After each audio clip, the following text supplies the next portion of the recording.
The lights of the America's Got Talent stage shimmered like 1,000 tiny stars, each one reflecting the dreams of those who stepped onto that floor.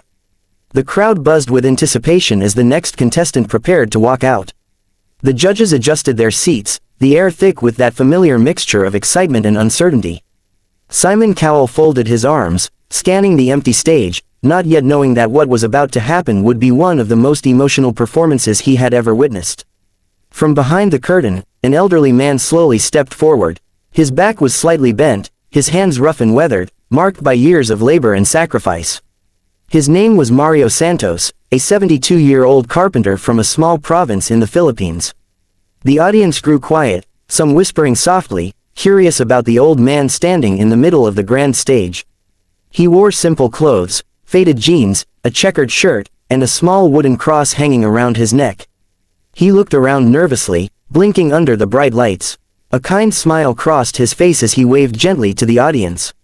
Simon leaned forward, intrigued, while Sofia Vergara smiled warmly. Howie Mandel tilted his head, as if already sensing that something special was about to unfold. Simon spoke first. "Hello there, sir. Welcome to America's Got Talent. What's your name?" The man adjusted the microphone slightly, his voice calm but shaking with age. "My name is Mario Santos, I am from the Philippines." The crowd clapped instantly, some Filipino fans cheering from the back rows, waving little flags. Simon smiled. "Well, it's a pleasure to have you here, Mario. Can I ask, what do you do for a living?" Mario looked down for a moment before replying, "I am a carpenter, sir. I build houses, tables, chairs, anything people need." He chuckled softly, his humility disarming everyone in the room. "But today," he continued, "I come here to build a dream." The audience responded with a gentle applause, touched by his sincerity. Heidi Klum leaned forward, smiling. "That's beautiful. What are you going to do for us tonight, Mario?" He hesitated, then said quietly, "I am going to sing. I know my voice is not young anymore, but I sing for my wife." His tone changed, he was holding back tears. "She passed away 10 years ago. Every night I sang for her after work. I never stopped. Tonight, I sing for her again." The entire auditorium fell into a hushed silence. Even the judges lowered their eyes, emotionally moved before the music even began. Simon nodded gently. "Take your time, Mario. We'd love to hear your song." The music began, soft piano chords echoing through the hall. It was Elvis Presley's "Can't Help Falling in Love." The moment Mario opened his mouth, the entire room froze. His voice was fragile, yet full of soul, carrying decades of love, pain, and sacrifice in every trembling note. The audience listened in stunned silence. Each lyric seemed to tell his life story, the struggle, the loneliness, the memories of a lifetime spent working to support his family, and the undying love for the woman who had been his greatest strength. As the chorus came, Mario closed his eyes.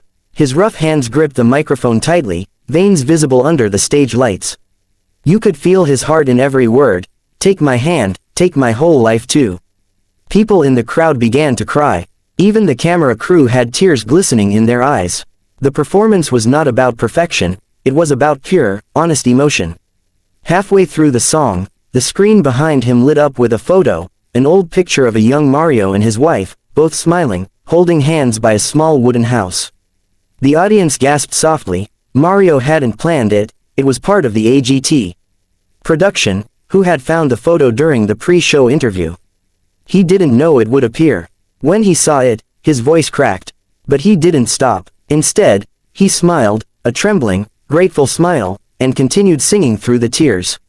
His voice broke, but somehow it made the performance even more powerful. It wasn't just a song anymore. It was a lifetime of love, loss, and hope compressed into a few minutes of truth. When he sang the final note, the hall erupted. People rose to their feet instantly, clapping, cheering, crying. It was a standing ovation that went on for nearly a full minute. Mario simply stood there, overwhelmed, eyes full of tears, looking up as if speaking silently to his wife in heaven. Heidi was wiping her eyes. "Mario," she said softly, "I don't think I've ever seen anything this pure. You didn't just sing a song, you shared your heart with us."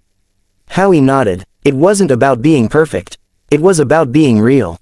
And you, my friend, are as real as it gets." Sophia smiled tearfully. "Your love story, your voice, it touched every single one of us." Thank you for reminding us what true love looks like." Then Simon leaned forward. His face, usually unreadable, was different this time. His eyes were glossy, his voice low and emotional. "Mario, I've been doing this a long time.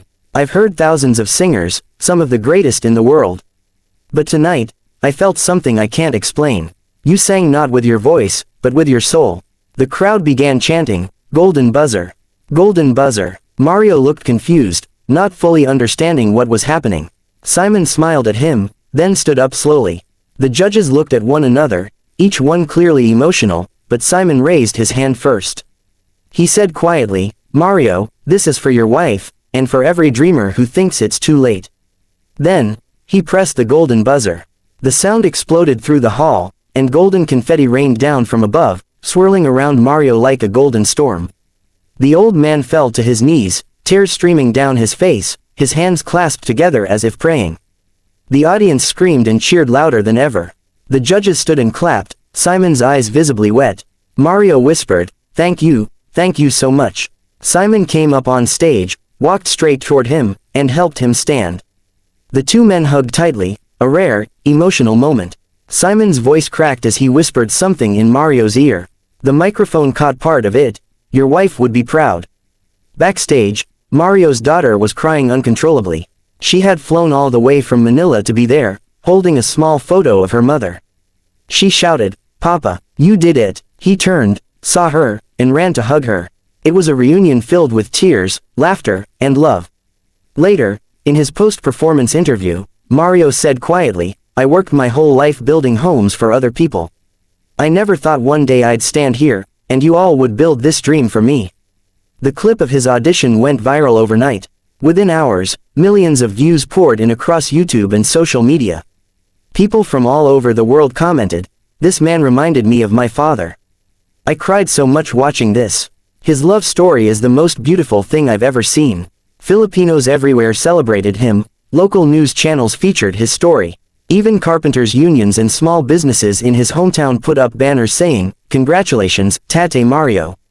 It wasn't just a performance, it had become a symbol of hope for ordinary people everywhere. When the live shows came, Mario returned to the AGT stage. This time, the crowd already knew him, they greeted him with applause before he even began. The production had prepared something special. The background of the stage was designed like a wooden home, symbolizing his craft. He sang another timeless song, "You Raise Me Up," and once again, his voice filled the hall with warmth. It was as though the song had been written for him. During the bridge, the screen behind him showed clips of him working in his small workshop back home, hammering wood, sanding tables, helping children fix broken chairs. The audience was in tears again. Simon, watching quietly, nodded throughout the performance, visibly proud. After Mario finished, Simon said, "I said before you sang with your soul, and tonight you proved it again. You are the heart of this competition." Even though Mario didn't end up winning the entire season, he didn't need to. For millions, he had already won something far greater: respect, love, and immortality in their hearts. After the finale, Mario returned home to the Philippines. Crowds gathered at the airport to welcome him. Reporters asked what he would do next. Mario simply smiled and said, "I will keep singing, and I will keep building." He used part of his prize money to rebuild a small community center in his village where children could learn carpentry and music for free. "I want them to know," he said, "that no dream is too old to chase." Months later, AGT released a special documentary segment called The Carpenter's Song. It followed Mario as he returned to the small wooden house he had built decades ago with his wife. Inside, there was still a dusty guitar hanging on the wall. He took it down, sat on a chair he'd crafted himself, and began to sing softly. The camera panned out as his voice filled the tiny room. Outside, the sound of children playing mixed with his singing. It was simple, pure, beautiful. In one of the final clips, Simon's voiceover was heard saying, "Sometimes, the greatest stars are not born in big cities or music schools. Sometimes, they come from the humblest of places, from men like Mario, who teach us that the truest form of art is love." The documentary ended with Mario walking toward the sunset, carrying his guitar on his back.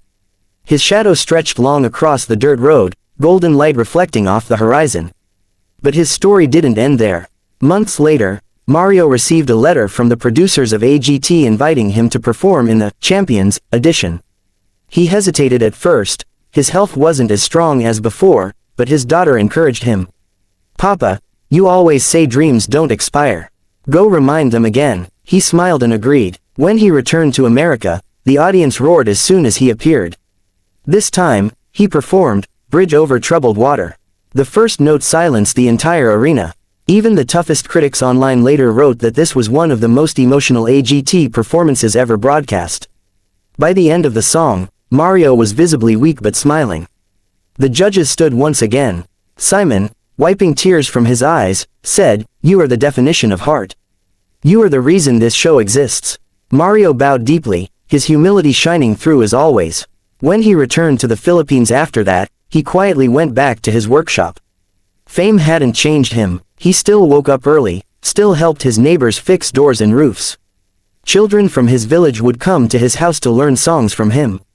Sometimes, on weekends, he would perform in local gatherings, singing old classics while people clapped and cheered. He never charged anyone a single peso. "Music," he said, "is for sharing." Years later, when AGT producers visited him for a follow-up feature, they found him in his workshop, sanding a wooden table.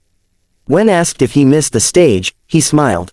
"Every time I hear laughter here, every time I teach a child how to hold a hammer, I feel like I'm on that stage again." They asked what he did with his golden buzzer plaque. He walked to a small shelf, took it down carefully, and showed it proudly. "I keep it here beside her picture," he said, pointing to a framed photo of his wife. "Because this was never just my moment. It was ours." He gently placed the plaque back, turned toward the open window, and whispered, "We did it, love." As the camera faded, you could still hear him humming softly in the background, the same song he had sung that first night on the AGT stage. For Simon and the judges, Mario's performance remained one of the most unforgettable moments in the show's history. In interviews, Simon often mentioned that night when asked about his favorite AGT memories. "There was this old Filipino carpenter," he would say, "who came in and made us all cry. He reminded me that greatness doesn't always come from talent, it comes from truth." Over the years, clips of Mario's Golden Buzzer audition continued to circulate online. New generations discovered him and were moved all over again.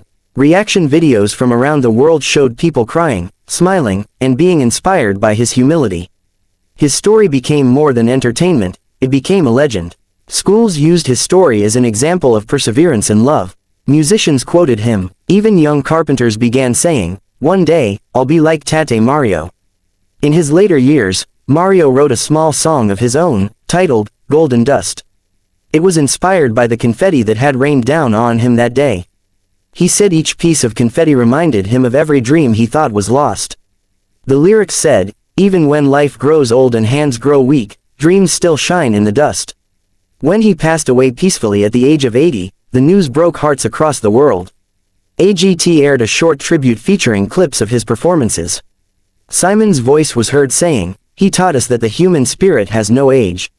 His daughter continued his legacy by keeping the workshop open, turning it into a small community center for music and craftsmanship. On the wall hung his photo, smiling, with the caption, "The Carpenter Who Built Dreams." And in homes across the world, people still watch that golden buzzer moment, the confetti falling, the old man crying, Simon wiping his tears, and they feel something magical. Because in that brief moment, Mario Santos proved that the power of love and music can cross oceans, generations, and time itself. He proved that dreams never die. And as the final scene of his story fades, one can almost hear his voice again, soft, tender, full of warmth, singing those timeless words. "Take my hand, take my whole life too, for I can't help falling in love with you." The lights dim, the stage goes quiet, but the memory of that humble carpenter from the Philippines continues to shine forever, golden, eternal, and true.